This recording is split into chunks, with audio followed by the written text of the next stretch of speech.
Todas las traiciones son dolorosas, pero cuando el responsable es alguien de tu familia, resultan especialmente crueles. Que te engañe a alguien a quien quieres y en quien confías te causa una herida que a veces no cicatriza nunca. Yo tenía 21 años cuando empecé a salir con Carlos. Es cierto que al principio podía parecer el típico chico creído, pero cuando lo conocías veías que tenía muy buen carácter. Era mayor que yo y trabajaba en una agencia de publicidad, era guapo, extrovertido, y yo estaba loca por él. Pero mi hermana pequeña Alicia no lo soportaba. Ella es 5 años menor que yo, tenía entonces 16 años y creo que estaba un poco celosa. Nosotras éramos uña y carne, y con la llegada de Oscar reconozco que la dejé un poco de lado. Se sintió desplazada, y eso hizo que le cayera aún peor mi novio.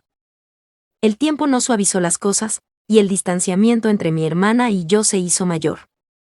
Oscar y yo nos casamos en cuanto acabé la universidad. A él ofrecieron un trabajo en Madrid y nos mudamos desde Valencia. Decidimos esperar un poco antes de tener niños, porque queríamos disfrutar de la relación. Además, yo encontré trabajo. Teníamos 2 buenos sueldos y salíamos, viajábamos. Éramos muy felices. Y un día me llamó Alicia y me dijo que necesitaba un favor.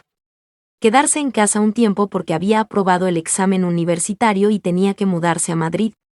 Y pues necesitaba un sitio para quedarse mientras buscaba departamento.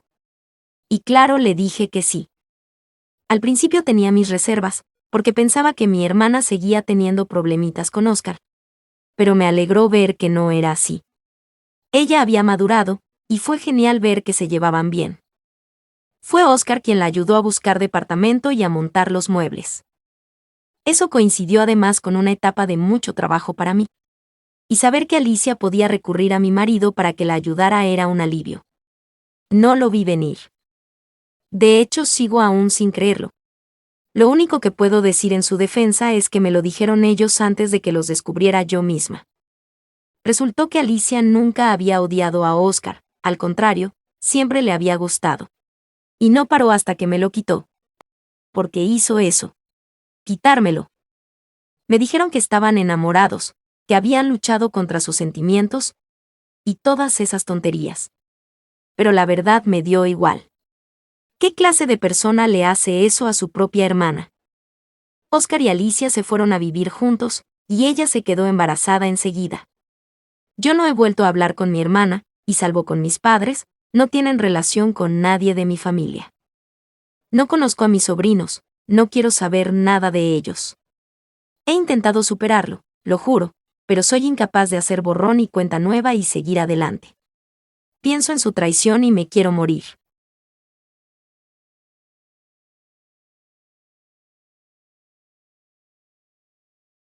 Mi padre siempre ha sido una persona estricta y seria. De niña mis amigas decían que les daba miedo porque nunca sonreía, pero él era así. Mi madre era justo lo contrario, y yo pensaba que no había personas más diferentes en el mundo. Ella murió hace 10 años, y mi padre se volvió a casar 2 años después. Metió a otra mujer en nuestra casa, en la casa de mi madre, con sus cosas. No, claro que no lo llevé bien, y así se los hice saber a los dos. Entonces, mi padre decidió que si no la aceptaba a ella, entonces no quería saber nada de mí. Dejó de hablarme, de ver a sus nietos, y se encargó de decir por todo el pueblo lo mala hija que era yo. Hace unos meses me enteré de que estaba en el hospital porque le había dado un infarto, y fui corriendo a verlo. Su mujer no quería dejarme entrar en la habitación, y cuando lo hice, mi padre me preguntó qué hacía allí, si había ido a asegurarme de que estaba muerto. Me quedé de piedra, y cuando intenté contestar no me dejó. Me echó gritándome que ni me molestara en volver, que me había desheredado, y que jamás vería ni un centavo de su dinero. No llegó a salir del hospital, y cumplió su palabra. Amigos, puedo decirles que he impugnado el testamento.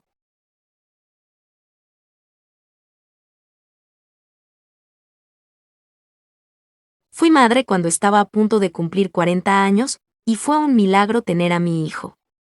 Supongo que por esa razón mi marido y yo lo sobreprotegimos, pensábamos que hacíamos lo mejor para él. Pero está claro que no fue así.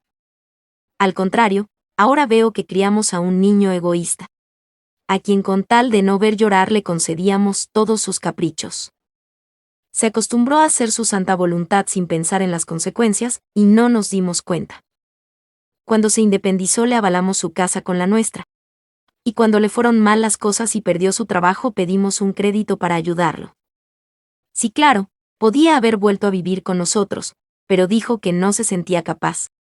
Y claro, queríamos respetar su independencia. ¿Se puede ser más tontos? Un día llegó una carta del banco exigiendo que liquidáramos los pagos atrasados de la hipoteca de nuestro hijo. Esa que nosotros avalamos, y que él nos había jurado que estaba pagando. Pues resultó que no era verdad. Lo malo es que no teníamos el dinero, y al final perdimos nuestra casa. Mi marido dice que no quiere saber nada de nuestro hijo, que nos ha arruinado la vida, y creo que tiene razón.